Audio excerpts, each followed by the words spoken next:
Welcome to our boat shop, everyone. My name is Joe Buskins. I'm a second generation professional boat builder, full-time fishing guide, and today we are in our boat shop where we build and repair boats on a daily basis.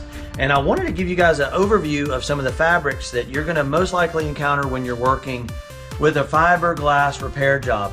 Now, when you say fiberglass, it's kind of one of those things that it's almost like saying lumber or plywood. Most people kind of know what you're talking about, but there's some variations. There would be like marine grade plywood, and there'd be furniture grade plywood, for example. And there are materials you're going to work with commonly and some that are kind of on the exotic end of the spectrum. And that's the same way like with the materials we work with. We don't work with a whole lot of like Kevlar and carbon fiber and some of the crazy high-end exotics. Most boats you guys are going to be dealing with and working with are probably going to be made out of your standard 4 or 5 different what we would call weaves or combinations of your basic glass fibers. One of the very most common is what we just refer to as mat in our shop, or CSM, which would be chop strand mat. And it's basically random fibers, and I'm sure you guys have seen us working with this before. What's really good about mat is it's readily available. It's really good at bonding to a lot of different surfaces. One thing you're going to want to remember though is it's not compatible with epoxy resins. So a lot of what we do is going to be with your polyester resins or vinyl esters. So you do not want to use CSM or mat if you're working with epoxy. Now, what usually works in conjunction with mat is going to be your woven roven. This is woven at a 90 degree. If you look, it's going to be straight up and down and straight across, and it is comprised of long filaments or fibers that it's very interesting. They're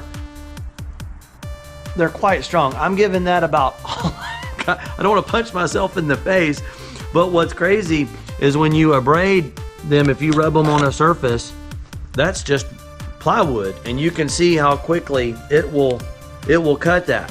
But very strong as you're loading it, and this spreads load out. Typically, most of the older boats you guys may be working with are going to be a combination of mat and woven roven.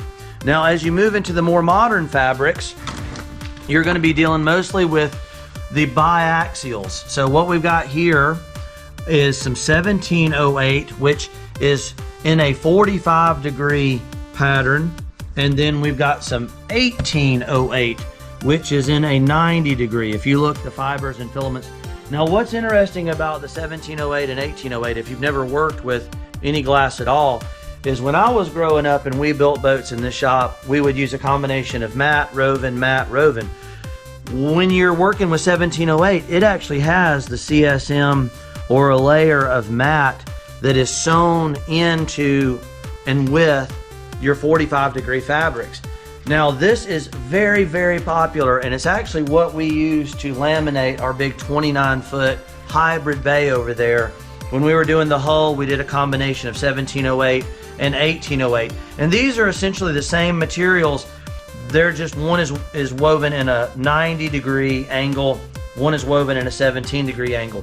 Personally, if I were only going to have one in the shop, it would be the 1708.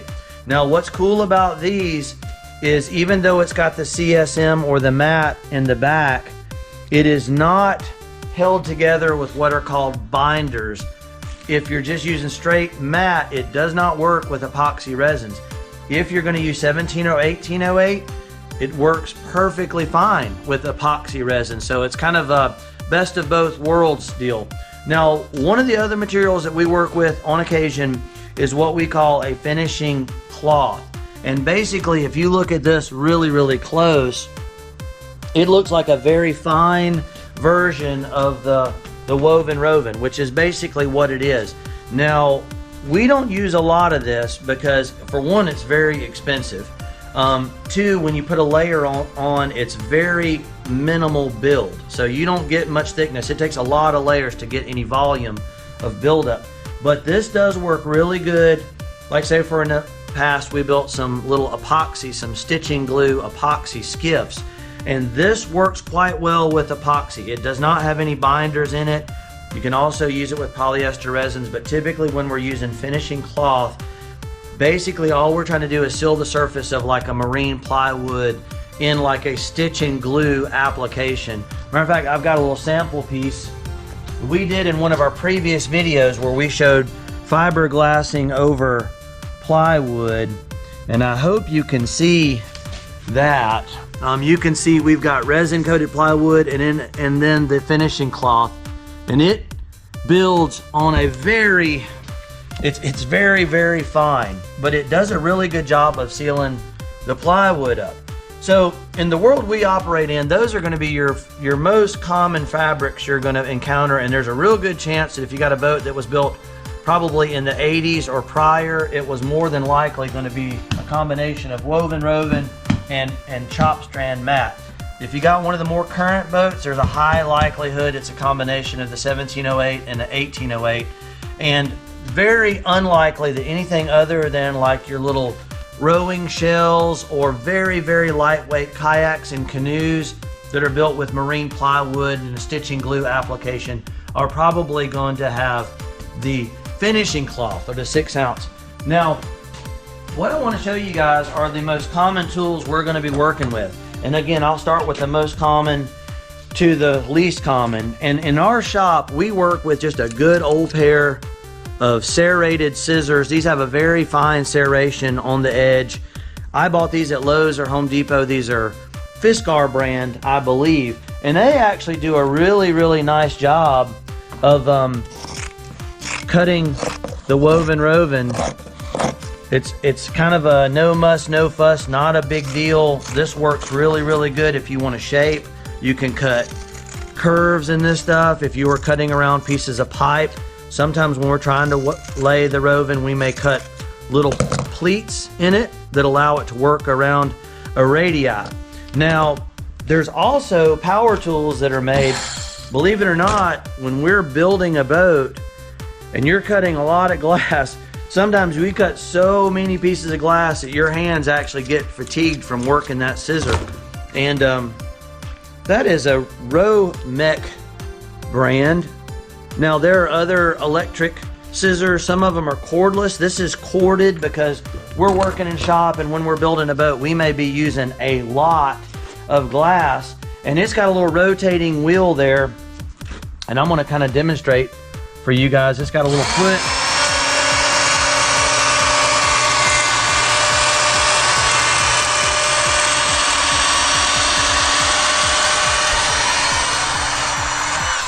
Ah, there you go. Gotta have a long reach for that. You can see how easily it cut that woven. It does a really, really nice job. But don't feel like you gotta go out and buy one of those. We built boats for years just using quality scissors. Now, if you wanna work with mat, it's the same deal. You can use scissors to cut mat. It does a beautiful job. Not a problem. You can cut little bitty pieces, you can cut big pieces.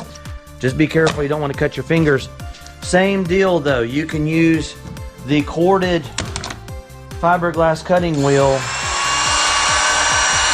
and it'll cut curves and complex. You can cut crazy oddball shapes with that. But believe it or not, one of my favorite ways to work with mat is going to be with a straight edge, and all we're doing is tearing it off the roll. Now it may seem odd, you may be like, well man, I don't know, why would you tear it off the roll? But a lot of times when we're fiberglassing, we like these feathered edges on the mat. A lot of times we'll use that to finish out an edge, and you get this really nice, easy, smooth transition rather than a hard stop. And all we would do is a lot of times we would just take a tape measure, for example, and if we're cutting strips, we measure out the width we might want, and then I would just start, and we're holding down the straight edge, and we're just tearing that mat right across the table, just like so. Now, a lot of times we'll have a partner on the other side, and they'll finish out, because it can be tricky to reach across the table. Now, if I really lean across there, I can grab this other corner, hold down on your straight edge, and pull up just like that. And we've got a finished piece of mat. Now I've had a lot of practice at this, guys. I literally grew up in a boat shop, and we've probably torn thousands and thousands of pieces of glass. But the scissors are a good way to do it. Now biaxial, again, same deal. You can use the little electric tool. Scissors are gonna work very well also. I think you guys kind of get the idea. Now, as we move forward, there is one other option that you can use, and you're gonna be using your straight edge, and you're gonna be coming over here to, say, for example, this finishing cloth. This stuff is very lightweight and very delicate, and it tends to kind of torque around and twist. You can use scissors, you can use a cutting tool, but I found it a very effective way. Say, for example, if you're trying to just get strips in a certain width, say you're doing a stitching glue type skiff and you just want to come over a fillet in the corners, you can use a razor knife, just your standard off-the-shelf razor knife. You've got a good straight edge here, and you're going to press down firmly on the straight edge. And it's just a really nice, steady cut all the way across the table. Now, y'all will notice I'm holding the straight edge kind of at the same place as the razor knife. Now, I have found that normally 2 cuts gonna be the way to go. What's interesting is you can cut glass, both the 1708, 1808, and the matte, with a razor blade as well, but I find the other ways are more effective. And you can see right there, you can see that line is cut. You can pick this piece of material up, but you have to handle this very delicately, or else it will kind of torque out of place. So again, remember y'all, multiple tools that you can use. I would probably recommend, if you've got a pretty good size fiberglass project going on, source these from Lowe's, just your standard scissors, although some of your bigger supply warehouses make heavy duty shears specific for cutting fiberglass. A good razor knife, a little marker, also known as a Sharpie brand.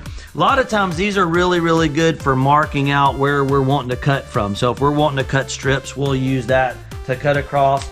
And then if you got a little more money in your budget, you can get a corded fiberglass cutting tool, but they make some very nice little small, lightweight, cordless ones that do a beautiful job.